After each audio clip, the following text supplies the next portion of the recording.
नमस्कार, आपका स्वागत है जम्मू लिंक्स न्यूज़ में और मैं हूं विशाल शर्मा।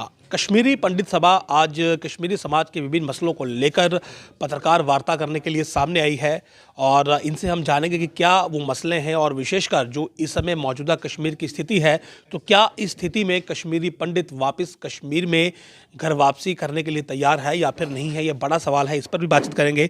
सर, आपका बहुत बहुत स्वागत है। धन्यवाद, आप आए। सबसे पहले यही जानना चाहूँगा कि जिस हिसाब से आजकल कश्मीर की सिचुएशन बनी हुई है, लगातार कश्मीरी पंडित एम्प्लॉयज़ जो है वो प्रोटेस्ट पर हैं। सरकार ये कह रही है कि कश्मीर के हालात सामान्य हैं। इस पूरी स्थिति को आप कैसे देखते हैं? देखिए, आपको मालूम है आपके चैनल जो है बहुत इम्पोर्टेंट चैनल है और बड़ा पॉपुलर चैनल है। 2 दिन भाजपा के दफ्तर के बाहर धरना प्रदर्शन हुआ पीएम पैकेज एम्प्लॉयज़ का। मैं भी वहाँ पे था फ्राइडे और सैटरडे को। तो स्टेज ये आई है कि इनको 7 महीने हो गए धरना प्रदर्शन करते हुए कि भाई हमारी रीलोकेशन जम्मू में तब तक की जाए जब तक कि वहाँ माहौल ठीक नहीं होता। और माहौल जब वहाँ ठीक होगा तो माहौल खुद ही चीख चीख के चिल्ला चिल्ला के कहेगा कि माहौल ठीक है और आप आइए। क्योंकि इस चीज़ का हमने पहले भी इसका एक्सपीरियंस हो चुका है। कश्मीर में जब से ये लोग गए हैं पीएम पैकेज के एम्प्लॉयज़ 12 साल हो चुके। रिज़र्व्ड कैटेगरी के एम्प्लॉयज़ जब से गए हैं 16 साल हो चुके।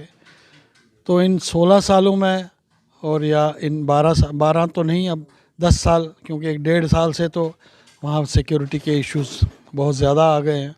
तो इन सारे सालों में इन लोगों ने अपने आप को वहाँ पर नहायत ही सिक्योर तो नहीं मैं कहूँगा, लेकिन सिक्योर महसूस किया। और इसीलिए ये लोग इतने साल से वहाँ पर जॉब्स कर रहे थे और इनका नौकरी चल रही थी। हालांकि अब जो ये 1.5 साल से जो टारगेटेड किलिंग्स शुरू हुई, वो टारगेटेड किलिंग्स के चलते इन लोगों को एक दहशत का माहौल फेस करना पड़ा और इनको अपनी सिक्योरिटी इश्यूज़ जो हैं वो संवेदनशील लगने लगे और ये वहाँ से उनको आना पड़ा। पहले भी 2016 में आपको याद होगा कि 2016 में जब मारा था उस मैं यहाँ पे इन शॉर्ट आता हूँ कि एलजी मनोज सिन्हा का जो नया बयान आया, अभी रिसेंट बयान था कि घर बैठे सैलरी नहीं मिलेगी और नौकरी ज्वाइन करनी पड़ेगी। क्या वो बयान आपको जस्टिफाइड लगा और क्या वाकई में एम्प्लॉयज़ को अब वहाँ पर नौकरी ज्वाइन करनी चाहिए?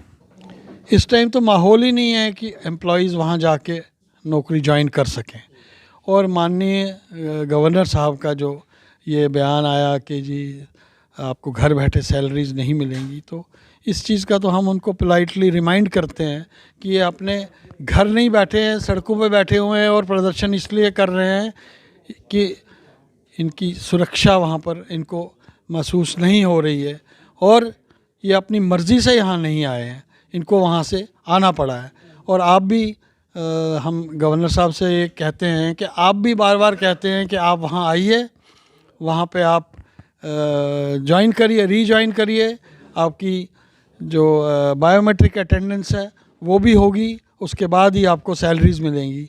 तो इस किस्म का जो आप इन पे वो तलवार लटका रहे हैं, तो आपको ये ध्यान रखना चाहिए कि 4 थ्रेट लेटर्स अभी रिसेंटली इशू हुई हैं इनके नाम लेके भी। उसके अलावा वहाँ मीडिया के भाइयों को भी थ्रेट लेटर्स आई। उसके अलावा सिख कम्युनिटी के गुरुद्वारों में भी थ्रेट लेटर्स गई हैं। तो ये सब चीज़ें आप देखते हुए आप ये कहते हैं कि आप वहाँ आइए, आपकी सिक्योरिटी का बंदोबस्त पूरा होगा। इसका मतलब आप ये मानते हैं कि सिक्योरिटी का बंदोबस्त करने की ज़रूरत है और इसका मतलब ये हुआ कि सिक्योरिटी सिचुएशन जो है वहाँ ठीक नहीं है। अब दोनों चीज़ें तो नहीं चल सकती ना कि आप ये भी कहें कि सिक्योरिटी सिचुएशन वहाँ ठीक है इसलिए आपने वहाँ रहना है।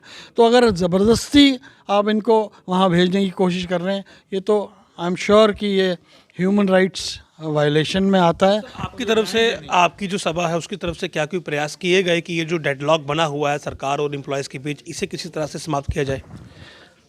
6 ईमेल्स हमने माननीय लेफ्टिनेंट गवर्नर साहब को पिछले 2 महीने में की कि हमारे को टाइम दिया जाए, हम आपको अपनी जो इश्यूज़ हैं वो एक्सप्लेन करेंगे। वो हमें आज तक टाइम मिला नहीं, उसकी वजह से हमें ये प्रेस कॉन्फ्रेंस करनी पड़ी। अदरवाइज़ हम शायद प्रेस कॉन्फ्रेंस ना करते, क्योंकि हमारा उनके साथ वार्तालाप हो रही होती, उनके साथ एंगेजमेंट हो रही होती। एंगेजमेंट का मौका मिला नहीं, हम उनको एक्सप्लेन करते। अब तो ये सिचुएशन आ गई है कि जो ये एम्प्लॉयज़ हैं इनके साथ भी उनका कोई बातचीत हुई नहीं है, और ये यहाँ धरने पे बैठे हैं, इनके पास कोई गया नहीं आज तक उनसे बात करने के लिए। जबकि आप भी देख रहे हैं कि जम्मू में कितने ही किस्म की एजिटेशंस साथ साथ चल रही हैं, और इनकी भी एजिटेशन चल रही है, और जो रिज़र्व कैटेगरी के एम्प्लॉयज़ हैं उनकी भी एजिटेशन चल रही है। तो कोई इनको एड्रेस करने की कोशिश ही नहीं हो रही है। तो हमने एज सभा आज इनिशिएटिव लिया, हमने कहा कि हम प्रेस के थ्रू, मीडिया के थ्रू आपको अप्रोच करते हैं कि आप हमसे बातचीत करिए, हमसे नहीं करते इनसे बातचीत करिए। लेकिन इन द मीन टाइम इनकी जो सैलरीज़ हैं वो 31 दिसंबर से पहले पहले इनके अकाउंट्स में आ जानी चाहिए, जिससे कि इनको कॉन्फिडेंस लगेगा कि सरकार हमारे इश्यूज़ की तरफ जो है सीरियस है, संजीदा है। और उसके साथ ही फर्स्ट वीक ऑफ जनवरी में इनसे बातचीत करनी चाहिए और इसका हल निकालना चाहिए, प्रॉब्लम को लिंगर ऑन करने की। इसके अलावा और क्या डिमांड्स है और क्या आपकी इश्यूज़ हैं जो आप एलजी साहब के सामने जो है वो हाईलाइट करना चाह रहे थे? हम उनसे यही कहना चाहते थे कि रिटर्न एंड रिहैबिलिटेशन पॉलिसी जो है हमारी आज तक बनी नहीं है, अभी भी नहीं बनी है। जबकि सरकार आई थी, माननीय प्रधानमंत्री जी जो आज वहाँ पे सबका साथ सबका विकास और सबका विश्वास लेके वो पॉलिसी उन्होंने अडॉप्ट की है कि क्या कश्मीरी पंडित उसमें फॉल नहीं करते हैं? हम क्या सबके हम उसमें कैटेगरी में आते नहीं हैं कि हमारा भी साथ उनको चाहिए? और क्या उनने वो कहते हैं कि लास्ट रो में जो लास्ट आदमी बैठा है हम उस तक भी पहुंचेंगे? तो आपने हमें 2 साल से 2.5 साल से जब से ये पीएम पैक ये जो 370 वगैरह हटा है उसको हमने वेलकम भी किया कि ये ठीक है, इससे इंटीग्रेशन टोटल होता है। तो हम में भी उम्मीद थी कि हमारे साथ भी वार्तालाप की जाएगी, स्टेक होल्डर्स के साथ एंगेजमेंट होगी, कश्मीरी पंडित सभा के साथ, कश्मीरी पंडित्स की लीडरशिप के साथ एंगेजमेंट होगी और वापसी का जो रास्ता निकाला जाएगा, एक ठोस पॉलिसी का गठन होगा। लेकिन वो हुआ नहीं है। तो हम माननीय एलजी से यही बात करना चाहते थे कि ये इश्यूज़ हमारे पेंडिंग है।